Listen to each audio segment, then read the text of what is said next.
Good evening. I'm Ted Harris. I'm in my room in Media, Pennsylvania. It's 23 days to the millennium.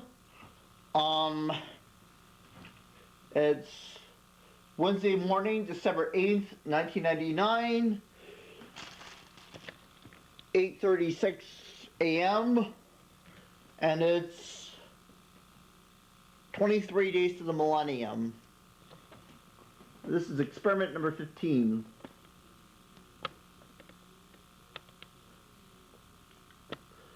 These are some of the horror creatures I did.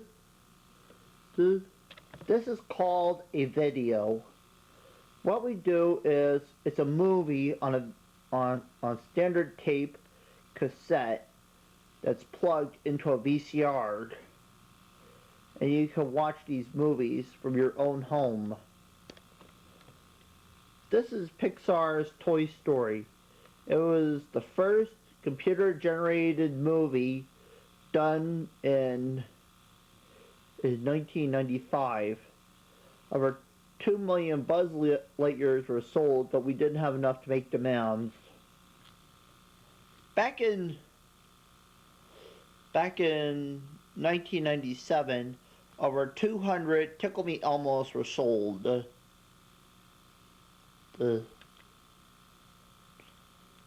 This is a scene from The Island of Misfit Toys from the movie Rudolph the Red-Nosed Reindeer.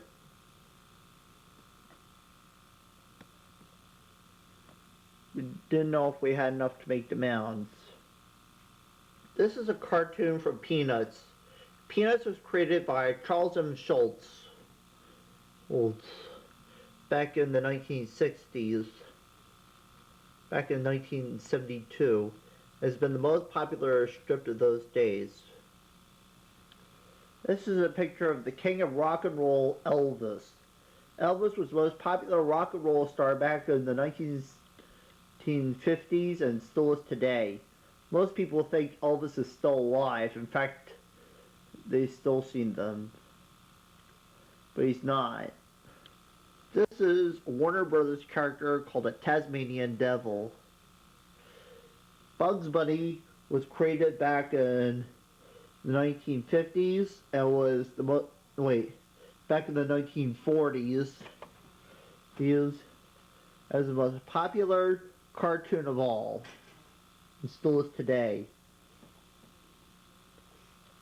Most people think that aliens are still out there. In fact, some people have seen them. Let me first ask you about your overall impressions of Eric Harris and Dylan Klebold in terms of their demeanor and their relationship with each other.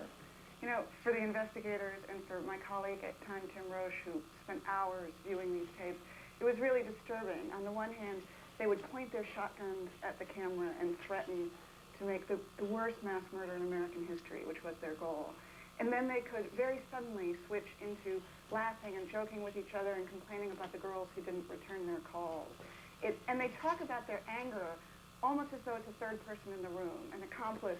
This was the biggest mass murder in, you know, in a sense, in 1998. Articulate of the two, but it's clear as they talk that Dylan was just as angry a boy and that it was very much an equal partner. Because heretofore, I mean, a lot of people have suspected that Dylan Klebold was the follower, that Eric Harris was the instigator, basically, and that he sort of was the weaker person who kind of went along with the whole plan, but these tapes don't indicate that. No, and we looked at the whole police investigation, and the ballistics reports as well suggest that even on the morning of the massacre, that Dylan fired just as many shots. Anything else, Nancy, that you've learned or gleaned from these tapes that are different than what our impressions have been before? You know, the investigators started with the notion that these were sort of two neo-Nazi outcasts who just wanted revenge. And Eric Harris says it's going to be like blank and doom, tick, tick, tick.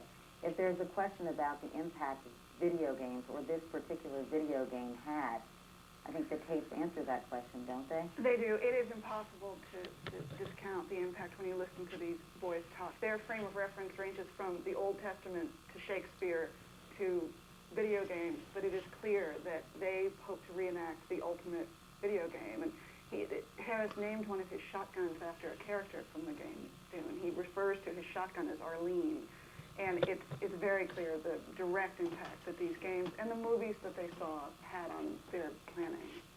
Do they mention any movies in particular? Or? We know that among their favorite movies were movies like Natural Born Killers and Reservoir Dogs, and some really very violent movies. And they are so steeped in the culture, in a sense. They're very aware of this role that they will play, and their quest for fame is this is the path that they want to take. It's the evil path they could have chosen. They apparently, Nancy, had quite an elaborate plan, which they outlined on these tapes, that really didn't come to fruition and when the crimes actually, or the rampage actually took place. That's right, and now that the investigators have really had a chance to put 10,000 pieces of evidence together, they were planning, it was a terrorist opera in 3 acts. They set bombs a couple miles away from the school that were meant to go off first, draw police away from Columbine, another set in the cafeteria that were meant to flush the kids out of the school into the parking lots where they were waiting with their guns. Right? And then a third set in their cars that were meant to go off last and kill the rescue workers who would be descending by this time on the school. How long have they been planning this? For about a year. And they go to great pains to say, let's get something straight. People are going to say we were just copycats because there had been the earlier school shootings in Oregon and Kentucky. Said, those guys didn't know what they were doing. We were original about this, essentially. We thought of this first, and this has nothing to do with those other school shootings. In terms of seeking fame and fortune, at one point they say, isn't it fun to get the respect that we're going to deserve? Directors will be fighting over this story. And as I mentioned, they say they have a little talk about who's going to be the director. Who they would trust to make their story. Did they seem delusional when they were talking about this? I mean, did they really think that they would be celebrated? Oh, these kids were totally messed up. I think, the problem is that they were aware that, we have reached a point where fame is completely detached from merit. It wasn't that they thought that they were going to be celebrated, just that they would be unforgettable for what they were planning to do. Ironically, the only people they talk about with any fondness is their parents. And we've got some excerpts from what they talk about their parents. They say, there's nothing you guys could have done to prevent this. Dylan Klebold says, I'm sorry, I have so much rage. At another point in time, they go on and talk about explaining Eric Harris why he doesn't want to be close to his parents. I don't want to spend any more time with them. I wish they were out of town so I didn't have to look at them and bond with them more. That's interesting because at one point Eric Harris even says, actually, let me correct myself, Dylan Klebold says his parents are great. Good morning. I'm Ted Harris. I'm in my room in Media, Pennsylvania. It's Monday morning,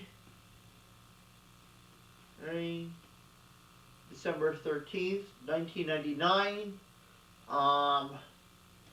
7:11 a.m., and it's 18 days to the millennium. I hope you understand.